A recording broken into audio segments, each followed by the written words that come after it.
Il y a 100 ans, naissait un conflit qui allait rapidement devenir un des plus complexes et controversés au monde. Un conflit entre deux peuples très différents pour un même territoire. Afin de comprendre les origines de ce conflit, retraçons sur carte l'histoire du peuple juif. Le conflit israélo-palestinien sera expliqué dans la seconde vidéo.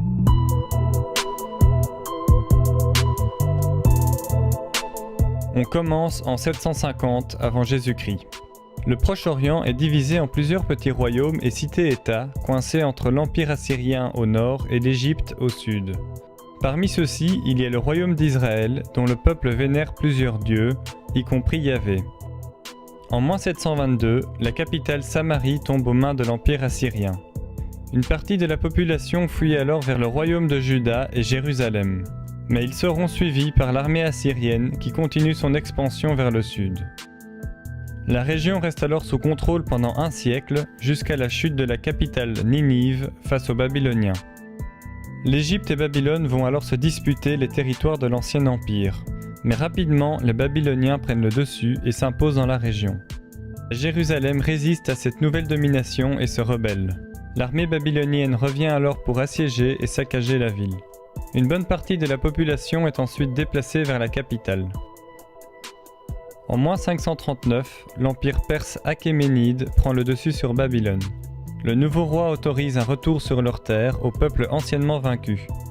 Une bonne partie des Judéens retournent à Jérusalem pour construire la ville et organiser les bases de la culture juive en y construisant le temple de Salomon et en écrivant la Torah. En moins 334, le jeune et ambitieux roi de Macédoine Alexandre le Grand part avec son armée à la conquête du monde connu. En un peu plus de 10 ans, il soumet un énorme territoire et y bâtit de nombreuses villes. Mais exténué par la conquête, il meurt à 32 ans à Babylone, sans héritier en âge de gouverner. L'empire est alors divisé par ses généraux en différents royaumes hellénistiques. La Judée passe sous contrôle de la dynastie des Ptolémées. Une communauté juive s'installe alors dans la nouvelle ville d'Alexandrie et la Torah y est traduite en grec. Suite à une guerre contre la dynastie séleucide, la Judée change de côté. La culture hellénique et la culture juive deviennent concurrentes au point qu'un autel du temple est maintenant dédié au culte de Zeus. Une milice juive traditionnaliste s'organise et reprend le contrôle de Jérusalem en moins 164. Le temple est rétabli et le royaume de Judée devient indépendant. Un siècle plus tard, la région est conquise par l'armée romaine. Les Judéens tenteront 2 révoltes qui seront violemment matées. La première en 66 provoque le siège de Jérusalem puis la destruction de son temple. Seul un mur de l'enceinte résiste, il deviendra le mur des lamentations. Lors de la seconde révolte, la ville est rasée et une grande partie du peuple est massacrée. Cette fois, les Juifs sont interdits en Judée. Beaucoup émigrent alors vers la Galilée, mais aussi dans l'Empire. Vers la fin de l'Empire romain, le christianisme est la religion dominante, et Jérusalem un lieu de pèlerinage. La communauté juive qui est alors prospère dans le bassin méditerranéen se fait progressivement persécuter, surtout chez les Wisigoths et dans l'Empire byzantin. Au 7e siècle, suite à la naissance de l'islam, commence une conquête arabe. Dans certains cas, les Juifs soutiennent cette conquête dans l'espoir de meilleures conditions. Ils sont alors tolérés par les Arabes et seuls les peuples polythéistes sont convertis de force. À Jérusalem, le dôme du rocher est construit. La ville est maintenant une ville sainte pour les 3 religions monothéistes. Les Arabes arrivent jusque dans la péninsule ibérique qu'ils appellent Al-Andalus. 5% de la population y est juive et leur culture y commence un âge d'or. Alors qu'en Europe, ils sont tolérés en tant que peuple témoin des temps antérieurs à Jésus-Christ, mais aussi en tant qu'unique commerçant entre les catholiques et les musulmans, ce qui permet aux Juifs de s'implanter progressivement dans toute l'Europe occidentale.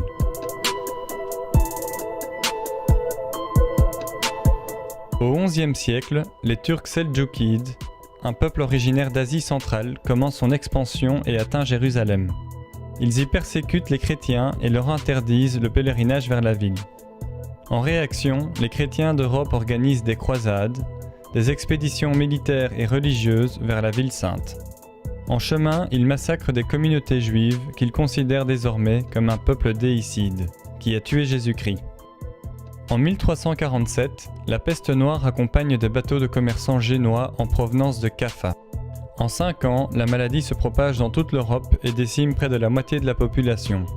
Une rumeur se diffuse accusant les Juifs d'avoir empoisonné les puits. Ils sont alors persécutés principalement sur l'axe Rhin-Rhône, puis progressivement expulsés. En Espagne, la Reconquista se termine. Les rois catholiques imposent aux Juifs de se convertir ou de partir. Une grande partie choisit le départ et va s'installer le long des côtes méditerranéennes et principalement dans l'Empire ottoman où ils sont les bienvenus.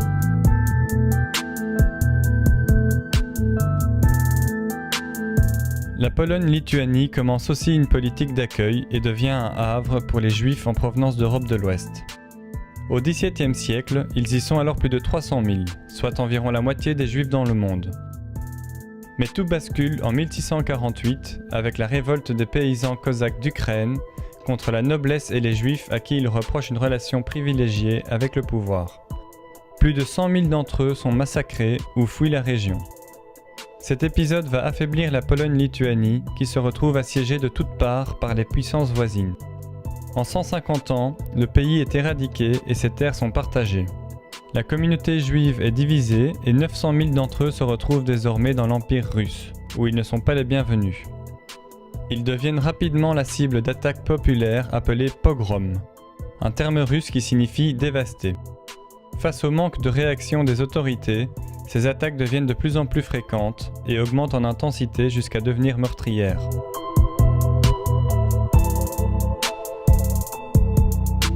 Les Juifs émigrent alors vers les USA et l'Europe occidentale, où leur condition s'est améliorée.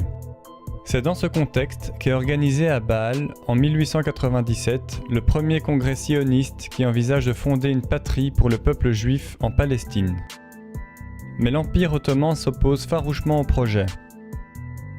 Quelques années plus tard, commence la Première Guerre mondiale. L'Empire ottoman combat aux côtés de l'Allemagne. En face, les Alliés sont en difficulté et cherchent de nouveaux soutiens. Le ministre des Affaires étrangères britannique Arthur Balfour écrit alors une lettre ouverte promettant un foyer national juif en Palestine contre une aide financière des banques juives. En parallèle, les Britanniques poussent les Arabes à la rébellion contre l'Empire ottoman en leur promettant l'indépendance sur les territoires libérés. À la fin de la guerre, le Proche-Orient est démantelé et partagé entre les puissances européennes. La Palestine passe sous mandat britannique, c'est le début du conflit israélo-palestinien.